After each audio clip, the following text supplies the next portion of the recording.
Hello, everybody, and welcome to the last session of this morning. I would like to thank Roman for your introduction, and I would like to start this session. I'm here together with my colleague Joanna and our three startup PropTech members. We have Mark Imhoff from Lucy, we have Francesco Frontini from Ivin, and Agnes Petit-Markowski from Mobot. We'll talk about the Swiss PropTech scene in general, then we'll give you a quick market update, and then our PropTech members have the chance to introduce their startups and their solutions. I'm Lars, I'm the MD of Swiss PropTech, and Joanna, I'd like to hand over to you now. Thank you very much, Lars. Before we hear our three PropTechs and listen to their presentations, let's have a quick look of what's happening in the Swiss PropTech scene. If I can ask for the next slide. We talk a lot about digitalization and the technology, and it seems sometimes rather far from us. It's not always that easy to grasp what's happening.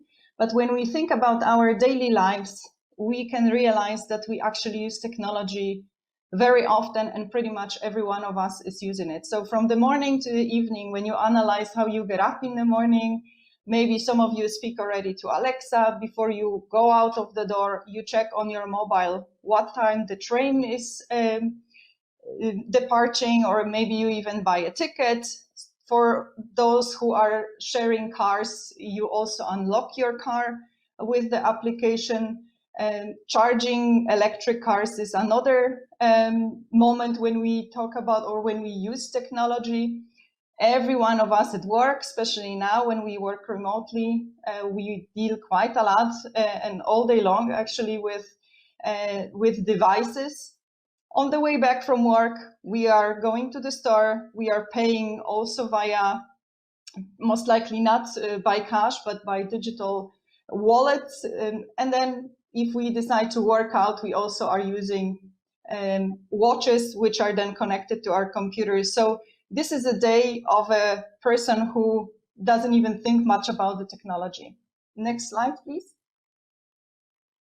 When we think about real estate, we have to think beyond the brick and mortar or beyond the walls and the roof. We also have to think how the buildings which we are preparing for the future are gonna serve our consumers or customers. And when we only think about the youngest generation, we also see that their behaviors are changing. Looking at the Generation Z, so those ones who are at the moment around the oldest 23 years old, so just entering the market as potential customers, buying properties, we can see that they have, the study shows that they spend 5 hours or more on the devices and mainly on the mobile phone. And now if we ask a question, how can we make sure that we are somehow helping this customer and really looking into those new behaviors and how we can translate them into new services or new ways of serving those customers. The same applies to, for example, to sustainability. The fashion industry is strongly pushing this topic. Therefore, also those customers or this new generation is way more aware about sustainability. Around 68% of them say they would like to contribute somehow. So what can we do in our industry?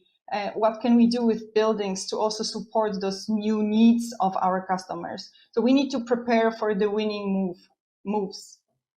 May I ask for the next slide, please? And of course, working just and focusing on our industry without considering what's happening with others in other industries is definitely not the way to go. I believe everybody understands that. So what is happening also, what does it mean, for example, for our building design or construction and operations when we see what innovations are entering the other industries?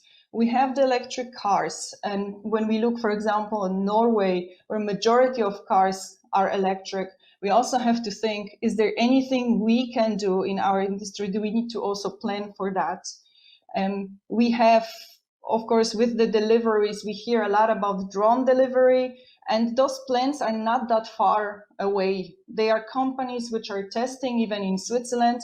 And I was recently walking through Zurich and I bumped into a robot delivering or doing some deliveries. So this is not a distant future. This is coming rather quickly to us. And we, as an industry, we also have to really analyze what's happening around us to be able to be future oriented. Next slide, please. So what I've described before are more or less trends and shifts, behavioral shifts and technological shifts. But we also have certain duties for our industry. We know that the productivity is a big problem. We know that it has not changed since around 20 years, or has not improved. In some cases, it has declined. And at WEF, when we read World Economic Forum reports, we can clearly see what they say, that if we rise 1% of productivity globally for construction projects, we can save $100 billion per year.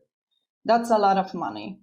When we talk about, or when we think about contribution to the climate, or contribution to the climate change as an industry, it's also very clear that we are one of the biggest contributors to the carbon emission in the world. So that also has to be solved.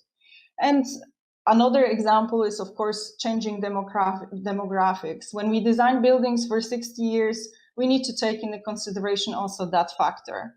So if we now think about and state and list all of those issues and challenges and trends, we realize that there is a lot of solutions needed. The good news is that many companies already worked on that. And if I may ask for the next slide, the answer is already, or the solutions are worked out very often by PropTechs. So PropTechs are the technology-focused companies which improve the aspects, all the aspects around the building life cycle, from the design through construction and operation of the buildings. Just to give you a little bit of an overview and understand the amount of those companies, often called startups, there is around 9,000 of them globally. In Switzerland, the number is in between 250, 300. And in Europe, I think we talk about close to 2,000 companies. What does this mean?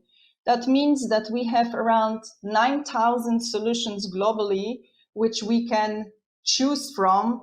We can partner with them, we can get inspired by them, and we can implement their solutions to help us to fix the issue. And next slide, please. So the PropTech companies basically use technology as an enabler. So technology is not the main focus. Technology is what helps them to scale their idea and to make the solution reality.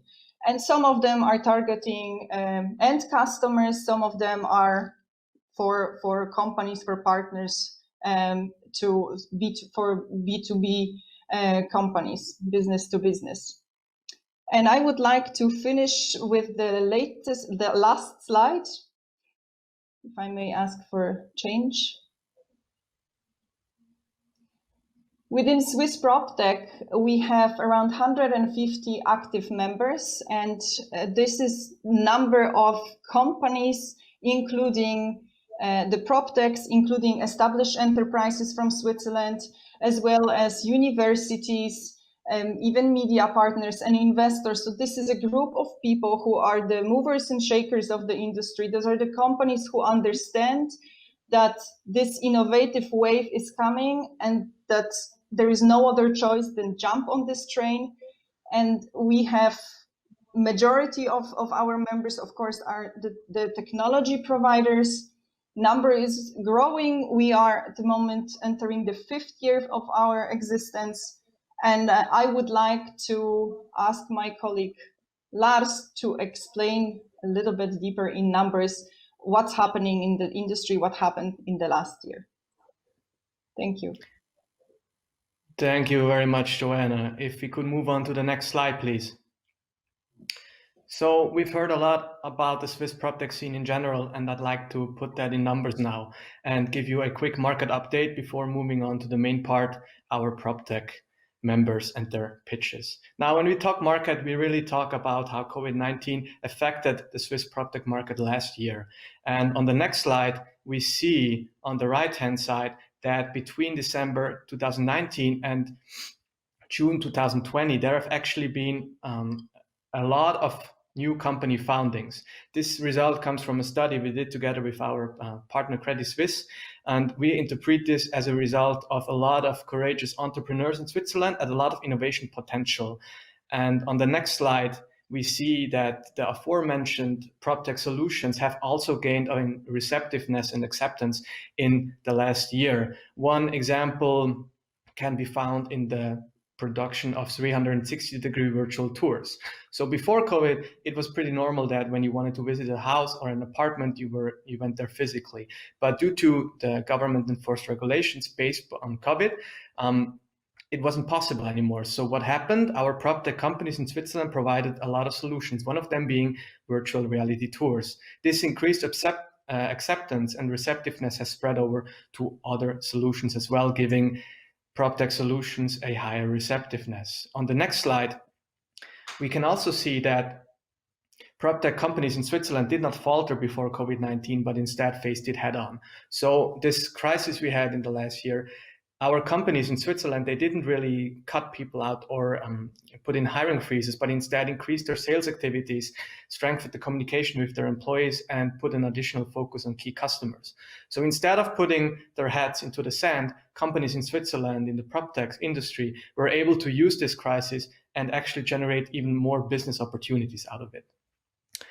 On the next slide, we see some consolidation movement in this market. As it's been around for roughly 5 years, we see that consolidation starts appearing, but only in certain segments. For example, in the marketplace segment, we had in 2019 more than 50 players, and in 2020 we had roughly 35. So we see some form of consolidation, but not a lot yet. It's still roughly 300 PropTechs in Switzerland, and it's still a very fragmented market. And on the next slide, we're talking finances. Did COVID-19 actually cause some stomach ache to these PropTech companies in Switzerland? Yes and no.